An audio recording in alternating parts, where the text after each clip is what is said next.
अस्सलाम वालेकुम, this is आरा शफ़ी। उम्मीद करती हूँ आप तमाम लोग खैर खैरियत से होंगे। तो जनाब, एज़ यूजुअल आज भी बहुत सारी खबरें हैं टू शेयर विद यू और obviously from the cricketing world भी है।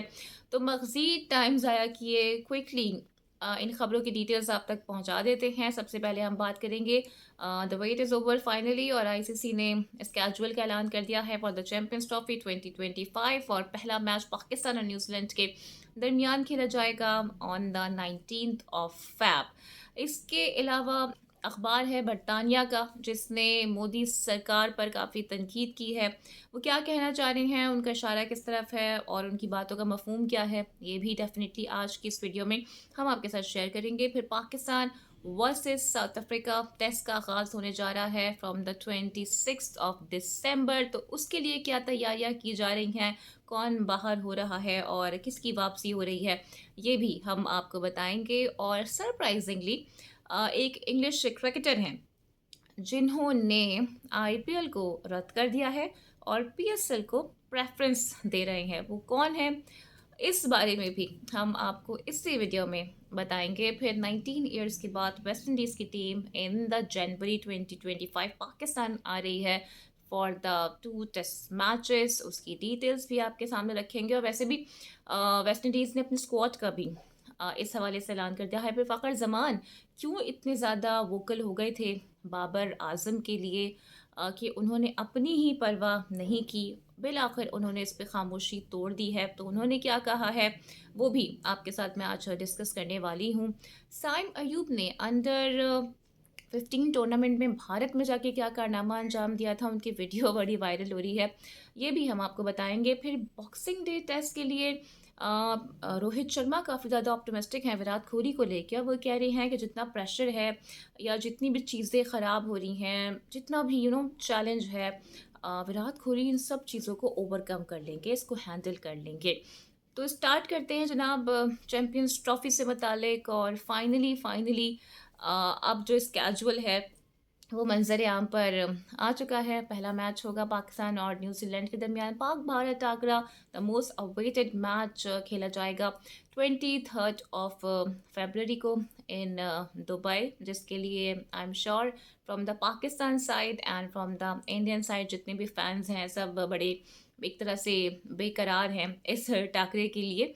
और everybody is definitely rooting for their team. तो वो भी होगा। और लेकिन एक चीज़ देखने में ये आ रही है कि जो सेमीफाइनल्स हैं उसमें थोड़ा सा मामला गड़बड़ नज़र आ रहा है, इन द सेंस कि जो 4 मार्च को सेमीफाइनल खेला जाएगा वो यूएई में होगा और उसमें रिज़र्व डे नहीं रखा गया है। तो अब रिज़र्व डे नहीं है, तो अगर जनाब इंडियन टीम आती है सेमीफाइनल तक तो फिर रिज़र्व डे नहीं होगा। आपको याद होगा कि T20 वर्ल्ड कप में भी ऐसे ही हुआ था और टाइम बढ़ा दिया गया था, लेकिन रिज़र्व डे नहीं रखा गया था। अलबत्ता जो पाकिस्तान में 5 मार्च को सेमीफाइनल होगा उसमें रिज़र्व डे रखा गया है, क्योंकि फिर 9 मार्च को फाइनल खेला जाएगा, तो बीच में कुछ दिन मौजूद हैं। अब ड्रॉबैक ये है कि अगर दुबई में 4 मार्च को बारिश हो जाती है, वैसे तो दुबई में बारिश नहीं होती है, लेकिन रिसेंट टाइम में हमने देखा है कि जब बारिश हुई तो फिर 2-2 दिन तक बारिश होती रही है। तो फिर जो टीम ग्रुप स्टेज में अच्छा परफॉर्म करती हुई आ रही होगी डेफिनेटली फिर उसके चांसेस बढ़ जाएंगे फाइनल खेलने के लिए। लेकिन अगर पाकिस्तान की हम बात करें, जो कि सेमीफाइनल पाकिस्तान में होगा, तो अगर पाकिस्तान टीम पहुंचती है डेफिनेटली वो अपने घर में खेलेगी। और फाइनल चूँकि 9 मार्च को होगा तो फिर रिज़र्व डे का चांस बन जाएगा, और इसीलिए इसमें रिज़र्व डे भी रखा गया है। तो फाइनली जो एक इबाहम था ना, आज वो जाके ख़त्म हो गया है, क्योंकि क्लैरिटी इसमें नहीं आ रही थी, ऑल दो चीज़ें डिसाइड हो गई थी। इसके अलावा टेलीग्राफ एक बरतानवी जरीदा है जो कि काफ़ी क्रेडिबल भी है और मुख्तलिफ मौज़ूआत पर उनकी स्टोरीज़ होती हैं। कुछ उनकी स्टोरीज़ को तो काफ़ी ज़्यादा लाइमलाइट भी मिलती है। अब उन्होंने मोदी सरकार को भी तनकीद का निशाना बनाया है रिगार्डिंग चैम्पियंस ट्रॉफी, और वो ये कहते हैं कि बीसीसीआई को फेवर करने के लिए आउट ऑफ द वे जाके आईसीसी काम कर रहा होता है, और इस तरह से जो खेलों की इंटेग्रिटी है उसे ही कुर्बान कर दिया जाता है। फिर वो ये भी कहते हैं कि चैम्पियंस ट्रॉफी में भारत वो वाहिद टीम होगी जिससे ये मालूम होगा कि उसके नॉकआउट मैचेस कहाँ खेलने हैं। उन्होंने इस बात पे भी तनकीद का निशाना बनाया है मोदी सरकार को कि जिस तरह से भारत ने पाकिस्तान में फाइनल होने से रुकवाया है, वो ये कहती हैं ये अमल इंतहाई शर्मनाक है। फिर उन्होंने ये भी कहा कि क्रिकेटिंग वर्ल्ड में अगर किसी की इजारादारी है तो वो सिर्फ और सिर्फ भारत की इजारादारी नजर आती है। इन द आईसीसी इवेंट्स उन्हें आउट ऑफ द वे जाके फेवर किया जाता है, उन्हें एडजस्ट किया जाता है। तो इस तरह के कुछ इंकशाफात टेलीग्राफ की जानिब से किए गए हैं। आपको याद होगा कि अभी रिसेंट टाइम में ही, कल परसों की बात है, जब ऑस्ट्रेलियन क्रिकेटर्स ने भी कुछ ऐसी ही बात की थी और ट्रेविस हेड और स्टीव स्मिथ से जब सवालात हुए तो उन्होंने कहा कि जनाब बीसीसीआई ज़्यादा पावरफुल है और आईसीसी ज़रा कम पावरफुल है। तो अब इस किस्म की बातें दीगर बोर्ड से भी सामने आने लगी हैं और ये तक कहा जा रहा है कि मोदी सरकार जो खेलों की इंटेग्रिटी है उसको भी कुर्बान कर रहे हैं और वो ये भी कहते हैं कि इस तरह की बातों की बात अब तो ये लग गया है कि भारत शायद चैम्पियंस ट्रॉफी भी जीत जाएगा। तो अब मुख्तलिफ बोर्ड से भी भारत पर तनकीद होना शुरू हो गई है। तो बीसीसीआई को चाहिए, क्योंकि जय शाह साहब अब आईसीसी के चेयरमैन भी बन चुके हैं, तो न्यूट्रलिटी का ज़रा उन्हें ध्यान रखना पड़ेगा, वरना इस किस्म के जो इल्ज़ामात हैं या इस किस्म की जो बातें हैं वो मज़ीद भी परवान चढ़ती हुई नज़र आ सकती हैं। तो पाकिस्तान और साउथ अफ्रीका के दरमियान टेस्ट सीरीज़ का आगाज़ होने जा रहा है फ्रॉम द 26 ऑफ दिसंबर और इसके लिए साउथ अफ्रीका ने तो अपने स्क्वाड का भी ऐलान कर दिया है। सरप्राइजिंगली उनके मेन प्लेयर्स इस टेस्ट सीरीज़ का हिस्सा नहीं होंगे। आपको याद होगा कि साउथ अफ्रीका ने बड़ा क्लियरली ये बता दिया था कि वो अपने मेन प्लेयर्स को अब रेस्ट दे रहे हैं, उन्हें सेव कर रहे हैं फॉर द चैम्पियंस ट्रॉफी 2025। अगर हम बात करें पाकिस्तान टीम की, तो जो टीम मैनेजमेंट है और सिलेक्शन कमेटी है वो चाहते हैं कि बाबर आजम इस टेस्ट मैच का हिस्सा हों। और आपको ये भी याद होगा कि बाबर आजम को इंग्लैंड के अगेंस्ट एक टेस्ट मैच में बुरी परफॉर्मेंस दिखाने के बाद ज़रा रेस्ट भी करवा दिया गया था और ये उनकी बुरी परफॉर्मेंस सिर्फ उस टेस्ट मैच तक ही नहीं थी, बल्कि मुस्तकिल बाबर आजम फेल हो रहे हैं, नाकाम हो रहे हैं, उस तरह से परफॉर्म नहीं कर पा रहे जो उनका खासा हुआ करता था। और हम भी उम्मीद कर रहे हैं, दुआ गो हैं कि वो अपनी फॉर्म जल्द से जल्द पकड़ लें, वरना उनके लिए काफ़ी मुश्किलात भी पैदा हो सकती हैं। लेकिन बहरहाल उनके फैंस के लिए अच्छी खबर ये है कि बाबर आजम साउथ अफ्रीका के अगेंस्ट पहला टेस्ट मैच तो खेलने जा रहे हैं। लेकिन क्वेश्चन ये है कि बाबर आजम अगर खेलते हैं तो फिर शान मसूद जो कि नंबर 3 पर बैट करते हैं यूजुअली, क्या वो ओपन करेंगे? तो यस, वो ओपन करेंगे साइम अयूब के साथ। और अब्दुल्ला शफीक जो कि मुस्तकिल नाकाम हो रहे हैं, अभी साउथ अफ्रीका के अगेंस्ट ओडीआई सीरीज़ में उन्होंने एक रन भी नहीं बनाया है, बल्कि एक नया शर्मनाक रिकॉर्ड उन्होंने अपने नाम कर लिया है, जहां वो 3 डक्स पर हमें आउट होते हुए नज़र आए हैं। तो उन्हें अब रेस्ट दिया जाएगा। और जहाँ तक शान मसूद की बात है, तो वो अपने करियर में आई थिंक काफ़ी टाइम से ओपन करते रहे हैं और जहाँ तक मुझे याद है एज अ ओपनर ही उन्होंने 4-5 सेंचुरीज़ भी स्कोर की हैं। जहाँ तक बाबर आजम की बात है, तो बाबर आजम मेरे ख़्याल से कुछ 4 रन्स की दूरी पर हैं और टेस्ट फॉर्मेट में उनके 3000 रन्स भी मुकम्मल होने वाले हैं, जो कि ग़ालिबन इस टेस्ट मैच में हो जाएंगे। और बाबर आजम आई थिंक उन्होंने न्यूजीलैंड के अगेंस्ट 2022 में परफॉर्मेंस दी थी, जहां उन्होंने 161 रन्स आई थिंक कराची के नेशनल स्टेडियम में बनाए थे। उसके बाद से वो स्ट्रगल कर रहे हैं और जो लास्ट उनका हाईएस्ट स्कोर रहा है इन 2023 वो रहा है अगेंस्ट ऑस्ट्रेलिया इन मेलबर्न, जहां पे उन्होंने 41 रन्स की इनिंग्स खेली है।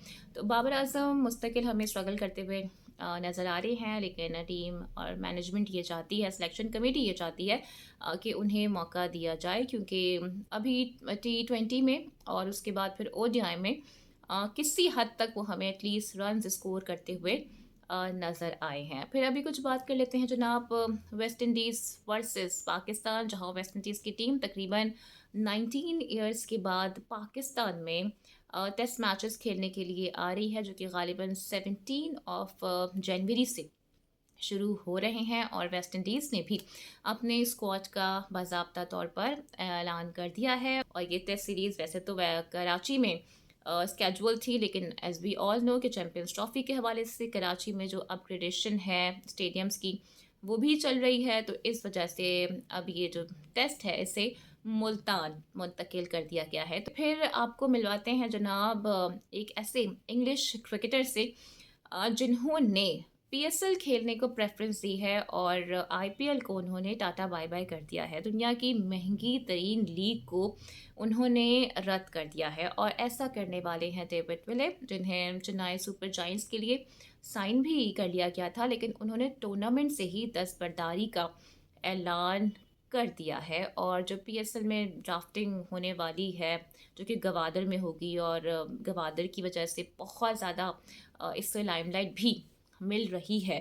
रजिस्ट्रेशन का बाकायदा तौर पर उन्होंने ऐलान भी कर दिया है। वाज़ेह रहे कि पीएसएल 9 में भी डेविड विले मुल्तान सुल्तान्स के लिए खेलते रहे हैं और I think fourth highest taker वो बॉलर थे, उन्होंने 15 विकेटें हासिल की थी। तो ये एक बड़ा सेटबैक है। और सिमिलरली जो दीगर प्लेयर्स हैं जो कि नामी ग्रामी हैं वो भी काफ़ी एक्साइटेड हैं पीएसएल को लेकर। अभी कुछ बात कर लेते हैं जनाब फ़खर ज़मान से मुतालिक कि फ़खर ज़मान ने बिलाकर खामोशी तोड़ दी है और उन्होंने ये बता दिया है कि बाबर के हक़ में वो क्यों वोकल हुए थे। रिसेंटली एक पॉडकास्ट में उन्होंने शिरकत की और जहां पर उनसे ये सवाल पूछा गया, क्योंकि आपको याद होगा कि इसके साथ एक कंट्रोवर्सी भी जुड़ी हुई है कि उन्होंने बाबर के हक़ में ट्वीट किया और फिर उन्हें स्क्वाड से ही बाहर निकाल दिया गया, या फिर सेंट्रल कॉन्ट्रैक्ट से ही उन्हें महरूम कर दिया गया। तो उन्होंने बताया कि टीम के अनाउंसमेंट से पहले ही मैंने ये ट्वीट की थी और ट्वीट करने की वजह ये थी कि जिस तरह से लोग